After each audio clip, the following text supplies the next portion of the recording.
Frostpunk. Imagine living in a world that's constantly covered in snow and ice. Most of humanity is gone. Very few only survive because of massive generators in the middle of their city. With the temperature constantly decreasing, the people must come together to survive. But it's easier said than done. In Frostpunk, your main goal is to keep your people warm against the freezing cold weather. You do this by mining coal from inside your little crater.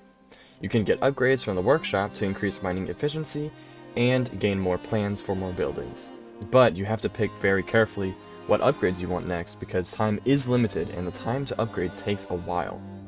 You need wood and metal to build anything, which you can also mine from inside the crater. One of my biggest struggles with this game was managing which people worked where.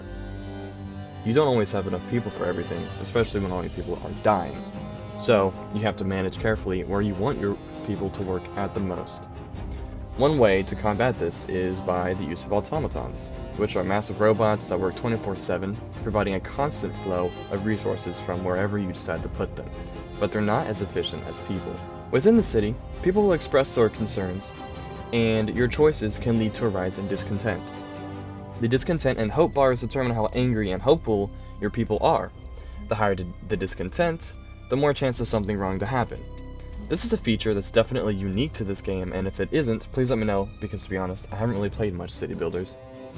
Another big part of your city is the Book of Laws. This allows you to fundamentally change how your city works and runs by giving you and your people new rules to follow, such as choosing between soup or food additives or enabling emergency shifts and child labor. Later in the game, the Book of Laws plays a huge part in how your game goes. Now, not everything in Frostpunk lies within the crater. You can build a beacon to send scouts out into the Frostland, discovering many places that give you tidbits of lore. They can find many materials and even other people. One main thing they can find are steam cores, which are a source of infinite energy and heat that are impossible to craft within your city. They let you build specialized buildings and the previously mentioned automatons. They're incredibly important.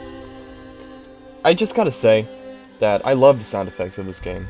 The sound of the ice cracking when your scouts discover a location is always so satisfying to me. And I especially love the sound the generator makes when you power it on.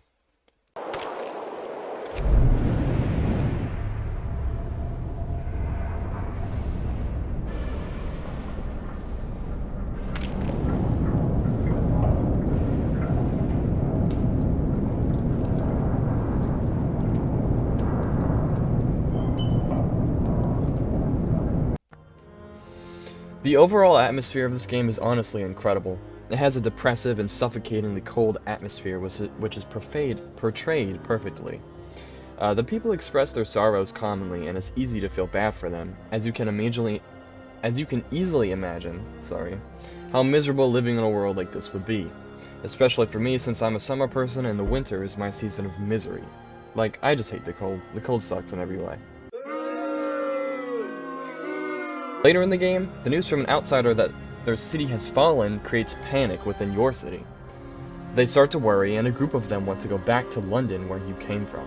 Deemed the Londoners, they spread their ideas to other people of your city, and the higher discontent you have, the more people join them. This is where you get to pick two different paths within the law book: order or faith. The order path has a more controlling sort of vibe to it, kind of dystopian-ish, and the faith is more about having hope for the future and coming together as a community. I personally went with the faith route, and that worked out well for me. You can place down temples and shrines here, which raise hope levels and worker efficiency, and you can have sermons and evening prayers too. With order, you have prisons, guard towers, loudspeakers, and a higher focus on efficiency and obedience. I personally didn't want my people to hate me, so I thought faith was the best option. Frostpunk also has multiple different scenarios you can play, but I didn't really mess around with those except for the seed arcs, which I failed, but there are those, and there's an endless mode, which is pretty cool. Overall, I thought Frostpunk was pretty fun and slightly irritating. The setting and story is intriguing, and the gameplay definitely requires some thinking. Overall, I give this game a 6 out of 10. As I found it pretty fun and pretty cool, but I got kinda tired of it before it ended. So, yeah, this was my first review type video, so I hope you enjoyed. This is the first game I completed in 2026, and just one of the many games scratched off of my massive backlog. I definitely recommend you check out Frostpunk for yourself. And for my next video, I'm thinking about doing some sort of tier list. Probably SCP tier list, ranking which ones scare me the most, so I think that'll be pretty fun. I have a bunch of random ideas, you know, trying to get this channel somewhere stable, with more of a focus on horror since it's my favorite genre. So yeah, I hope you enjoyed, and thank you for watching. See ya.